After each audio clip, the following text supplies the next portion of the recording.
एक गेम आहे. मी जे भाष्य करते आहे, जे लिहिले आहे, जे वाचते आहे, आय होप तुम्हाला कोणाला बोर होणार नाही. जसं मी जरा खबरदारी बाळगली आहे की तुम्हाला कोणाला बोर होणार नाही. देसाई दादांना कळेल का नाही एवढी शंका आहे मला, पण तरीही तुम्ही व्हेरी गुड म्हणाल अशी अपेक्षा.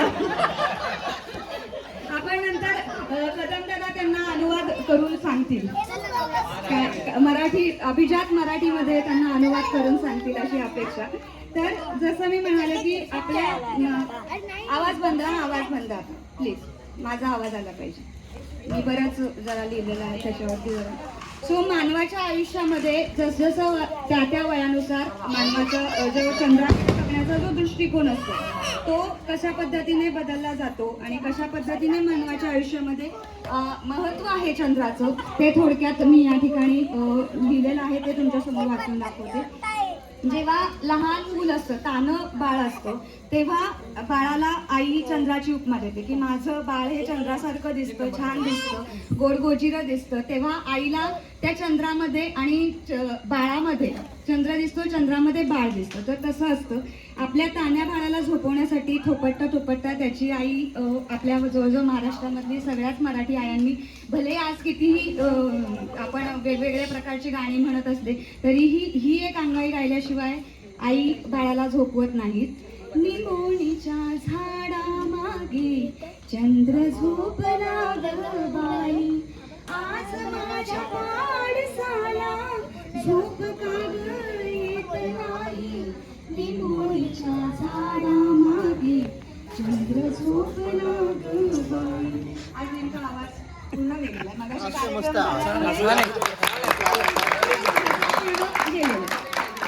मधुसूदन कालेलकर हे तसं पाहता गद्य लेखक, नाटककार, पटकथाकार वगैरे म्हणून नावाजलेले आहेत. पण बाळागाव कशी अंगाई या चित्रपटासाठी त्यांनी लिहिलेली आणि सुमन कल्याणपूर यांनी गायलेली ही अंगाई, ज्या मुलींनी आपल्यासाठी ऐकत त्या मोठ्या झाल्या, त्याच आज आई झालेल्या आहेत आणि आपल्या मुलांसाठी ती अंगाई गात आहे. तर मला जसं सुचलं आहे आणि गुगल बाबाची मदत घेऊन मी थोडंफार लिहिलेलं आहे, तर ते प्लीज सगळ्यांनी गोड मानून घ्या.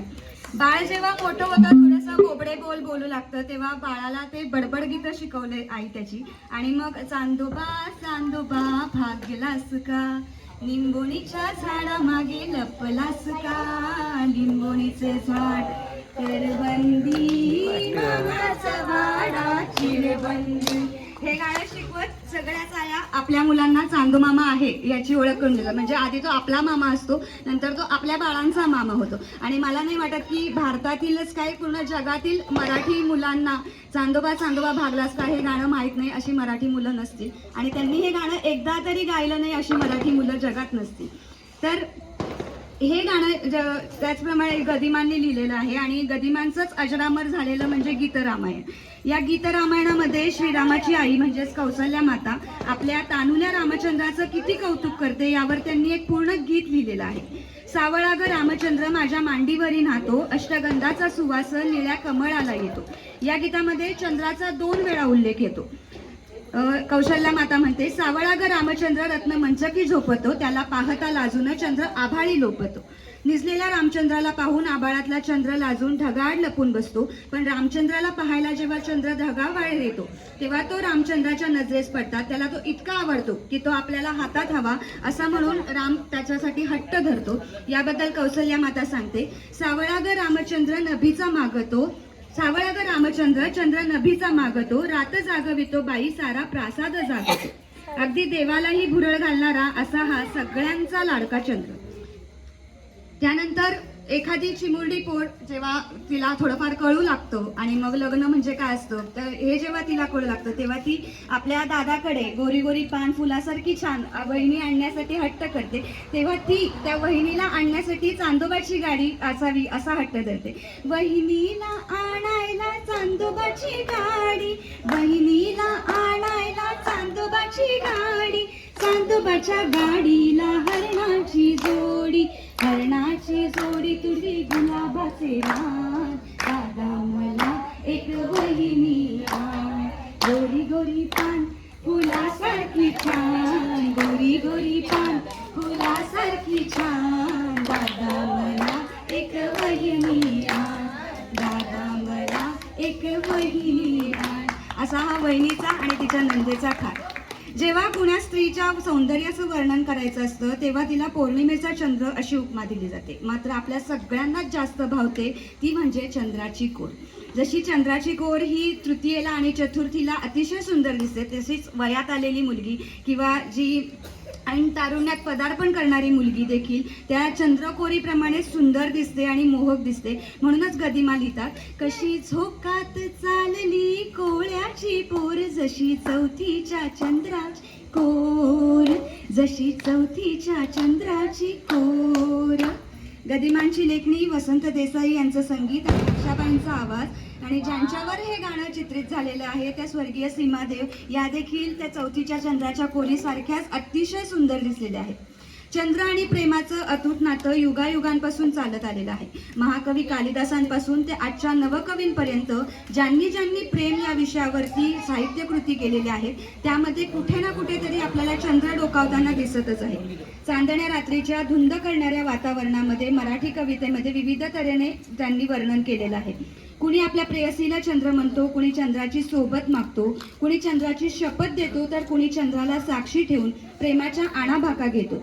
गीतकार जगदीश खेबुडकर यांनी लिहिलेलं असंच एक सदाबहार गीत म्हणजे, पान जागे फूल जागे भावनयनी जागला, चंद्र आहे साक्षीला, चंद्र आहे साक्षीला, चंद्र आहे साक्षीला, चंद्र आहे साक्षीला. या चांदण्या रात्रीमध्ये सगळ्याच प्रेमी युगलांना न्हावून निघावं असं वाटत असतं.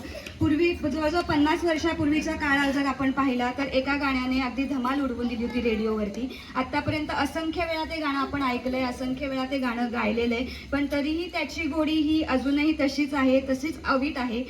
कवी मंगेश पाडगावकर यांनी लिहिलेलं आहे या गाण्याचे बोल, श्रीनिवास खळे यांनी लावलेली चाल, अरुण दाते आणि सुधा मल्होत्रा यांच्या आवाजामधलं हे गीत म्हणजे, शुक्र तारा मंद वारा चांदणे पाण्यातुनी, चंद्र आहे स्वप्न वाहे धुंद या गाण्यातुनी, आज तू डोळ्यात माझ्या, आज तू डोळ्यात माझ्या, मिसळुनी डोळे पहा, तू अशी जवळी रहा, तू अशी जवळी रहा.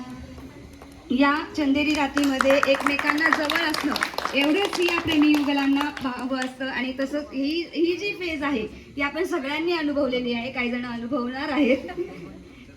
प्रत्येक वयानुसार आणि प्रत्येक व्यक्तीला त्याच्या मनस्थितीनुसार चंद्र आपलासा वाटतो. जसा चंद्र प्रेमाचा साक्षीदार आहे तसा तो आपला दुःख ऐकणारा आपला सखा सोबती देखील आहे, आपल्या विरहाचा देखील साथी आहे. मोहित्यांची मंजुळा या चित्रपटातील त्याचंच एक उदाहरण आहे. चित्रपटातलं एक गीत, निळ्या भाळी कातर वेळी चांद चांदणे हसती, मी हुरहुरते मनात झुरते दूर गेले पती,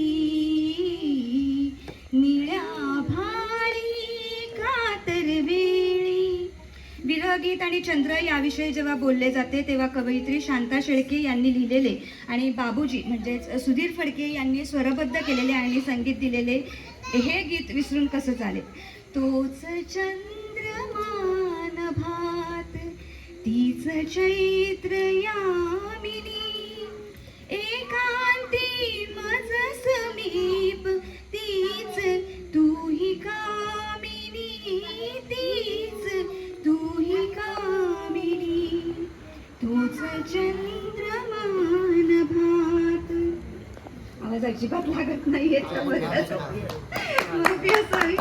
जसं मी मगाशी म्हणाले की प्रत्येक व्यक्तीला त्याच्या वयानुसार आणि मनस्थितीनुसार चंद्र आपलासा वाटतो. आतापर्यंत आपण अगदी तान्या बाळाशी असलेलं चंद्राचं नातं पाहिलं, तारुण्यात, प्रेमात आणि विरहात देखील चंद्राला सोबत ठेवलं. तसंच उतार वयात देखील चंद्र सोबत असतोच. आपल्याला आयुष्यात बरेच चढउतार येतात. कधी आपण स्वतःच्या हिमतीवर तर कधी कुणाच्या साथीने त्या अडचणींवर मात करून उभे राहतो. बऱ्याच अडचणींना आपल्याला सामोरं जावं लागतं. तसंच चंद्राच्याही आयुष्यात देखील अमावस्या येतेच. चंद्रालाही ग्रहणाला सामोरं जावं लागतंच. हा खेळ सावल्यांचा या चित्रपटातील रात्रीचा खेळ चाले या गाण्यामध्ये गीतकार सुधीर मोघे यांनी माणसाच्या आयुष्याचं वर्णन चंद्राशी आणि चंद्रकलेशी अतिशय समरूप असं जोडलेलं आहे. हा चंद्र ना स्वयंभू रवी तेज वाहतो हा, ग्रहणात सावल्यांना अभिशाप भोगतो हा, प्रीतीस होय साक्षी हा दूत चांदण्याचा, हा खेळ सावल्यांचा, हा खेळ सावल्यांचा. हे जग, ही पृथ्वी निर्माण होण्याआधीपासून चंद्र आहे आणि अनंत काळापर्यंत तो असाच विराजमान राहणार आहे. आणि म्हणूनच जेव्हा कसल्याही गोष्टीची अगदी 100% गॅरंटी घेतली जाते तेव्हा त्यावेळी आकाशात जोवर चंद्र सूर्य आहेत तोवर असं म्हटलं जातं, सुवासिनी स्त्रिया देखील चंद्र सूर्य असेपर्यंत माझं सौभाग्य अखंड राहू दे असं देवाकडे मागणं मागत असत. तसंच घरकुल चित्रपटातल्या या गीतात देखील गदिमांनी भारताचं स्वातंत्र्य चंद्र सूर्य असेपर्यंत आबादित राहू दे अशी मागणी देवाकडे केलेली आहे. हे राष्ट्र देवतांचे, हे राष्ट्र प्रेषितांचे, चंद्र सूर्य नांदो स्वातंत्र्य भारताचे.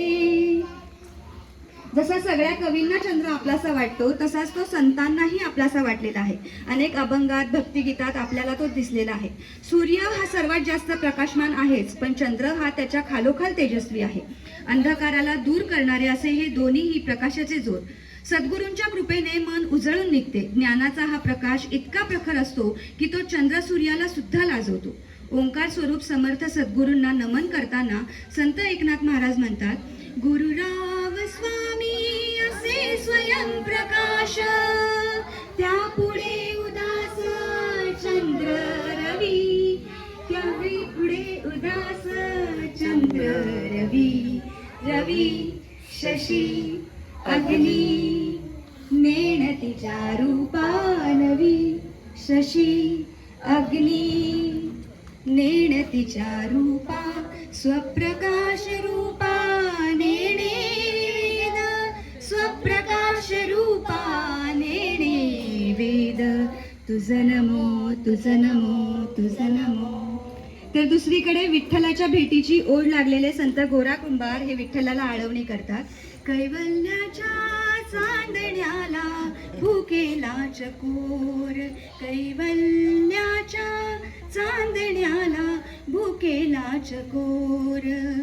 चंद्रबाहू पांडुरंगा, चंद्रबाहू पांडुरंगा, मन करा थोर, मन करा थोर, कैवल्याच्या चांदण्याला भुकेला चकोर. गीतकार अशोकजी परांजपे यांनी लिहिलेल्या या नाट्यगीताला संगीतकार जितेंद्र अभिषेकी यांनी दिलेली चाल इतकी सुरेख आहे की गायनाच्या अनेक मैफिलींची सांगता या भैरवीने केली जाते. संपूर्ण जगाची माऊली म्हणजे संत श्री ज्ञानेश्वर माऊली यांनी ज्ञानेश्वरी ग्रंथाचे शेवटी पसायदान मागताना परमेश्वराला विनंती केलेली आहे. चंद्रने जे अलांछन, मार्तंड जे तापहीन, ते सर्वाही सदा सज्जन सोयरे होतू. जगातल्या सर्व लोकांचे प्रत्यक्ष चंद्र सूर्याबरोबर नाते जुळावे, ते सुद्धा काळीमा नसलेला चंद्र आणि दाहक नसलेला सूर्य यांच्यासोबत, असे मागणे ज्ञानेश्वरांनी केले आहे. सर्व लोकांनी सज्जन आणि तेजस्वी व्हावे, पण त्याचबरोबर निष्कलंक राहावे आणि तापदायक होऊ नये असा संदेश या पसायदानामध्ये दिलेला आहे. आणि या संदेशासोबतच आणि या पसायदानांच्या ओळीसोबतच मी देखील देवाकडे हेच मागणे मागते की आपल्या या सगळ्या कुटुंबाला देवाने सुखात ठेवो, चांगली बुद्धी देवो. आणि या मागण्याबरोबरच मी इथेच थांबते. धन्यवाद.